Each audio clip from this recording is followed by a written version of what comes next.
श्री शिवाय नमस्तुभ्यम दोस्तों। तो आज हम खुल सुनेंगे गुरुवार यानी बृहस्पतिवार व्रत कथा। प्राचीन काल में एक बड़ा प्रतापी और दानी राजा था। वह हर गुरुवार को गरीबों और ब्राह्मणों को की सहायता करता था, लेकिन उसकी रानी को यह सब कतई पसंद नहीं था। वह ना तो दान पुण्य करती और ना ही उसे राजा का दान देना अच्छा लगता था। वह राजा को हमेशा दान देने से मना करती थी। एक समय की बात है, राजा शिकार खेलने वन गए हुए थे। महल में रानी और उसकी दासी अकेली थी। उसी समय भगवान बृहस्पति देव एक साधु का रूप धारण करके राजा के महल के द्वार पर भिक्षा मांगने आए। साधु ने रानी से भिक्षा मांगी। रानी कहने लगी, हे साधु महाराज, मैं इस दान और पुण्य से तंग आ गई हूँ। मेरा सारा धन इसी में नष्ट हो जाता है। आप कृपा करके कोई ऐसा उपाय बताएं जिससे यह सारा धन नष्ट हो जाए और मैं आराम से रह सकूं। साधु रूपी बृहस्पति देव ने कहा, हे देवी, तुम बड़ी विचित्र हो। संतान और धन से कोई दुखी नहीं होता। अगर तुम्हारे पास अधिक धन है तो इसे शुभ कार्यों में लगाओ, भूखों को भोजन कराओ, कुएं बावड़ी बनवाओ। इससे तुम्हारा तुम्हारा लोक और परलोक दोनों सुधरेंगे। परंतु रानी पर साधु की बात का कोई असर नहीं हुआ। उसने फिर कहा, महाराज, मुझे ऐसा धन नहीं चाहिए जिसे संभालने में मेरा समय नष्ट हो। आप मुझे बस ऐसा उपाय बताएं जिससे सारा धन नष्ट हो जाए। रानी की जिद देखकर साधु ने कहा, यह तुम्हारी यही इच्छा है तो जैसा मैं कहता हूँ वैसा ही करना। गुरुवार के दिन तुम घर को गोबर से लीपना, अपने बालों को पीली मिट्टी से धोना और बाल धोते समय स्नान करना। राजा से कहना कि वह दाढ़ी बाल बनवाए। भोजन में मांस मंदिरा का प्रयोग करना। अपने कपड़े गुरुवार के दिन ही धोना। ऐसा लगातार 7 गुरुवार करने से तुम्हारा सारा धन नष्ट हो जाएगा। इतना कहकर साधु महाराज वहां से अंतर्ध्यान हो गए। रानी ने साधु के कहे अनुसार ही किया। केवल 3 गुरुवार बीतने पर ही उसकी सारी धन संपत्ति नष्ट हो गई। राजा का परिवार दाने दाने का मोहताज हो गया और वे अत्यंत दरिद्र हो गए।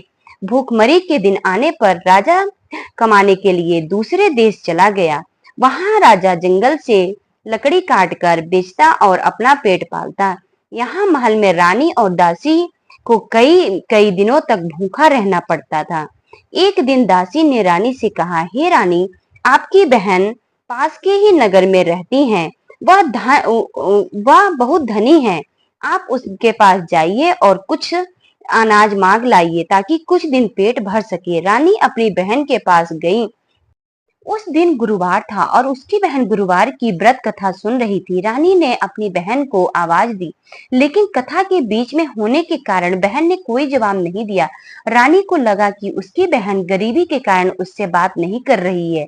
वह दुखी होकर वापस लौट आई। घर लौटकर उसने दासी को पूरी बात बताई।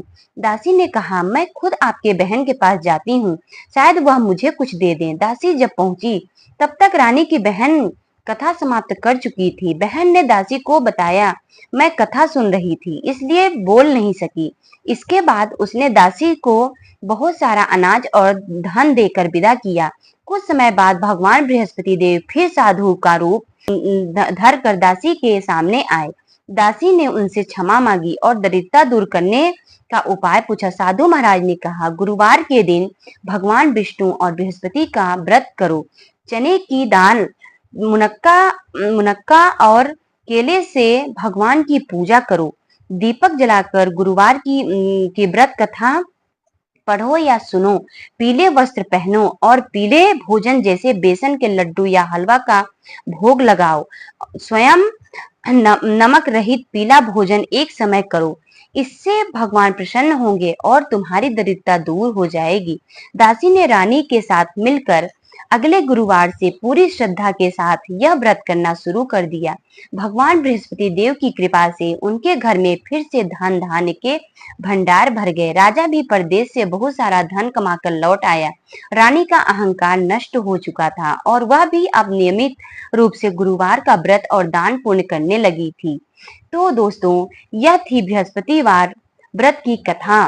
बृहस्पतिवार व्रत कथा के बाद पूरी श्रद्धा के साथ आरती करनी चाहिए और आरती के बाद प्रसाद बांटकर उसे ग्रहण करना चाहिए। दोस्तों, कथा अच्छी लगी हो तो वीडियो को लाइक जरूर करें और साथ ही हमारे चैनल को सब्सक्राइब करना ना भूलें। धन्यवाद।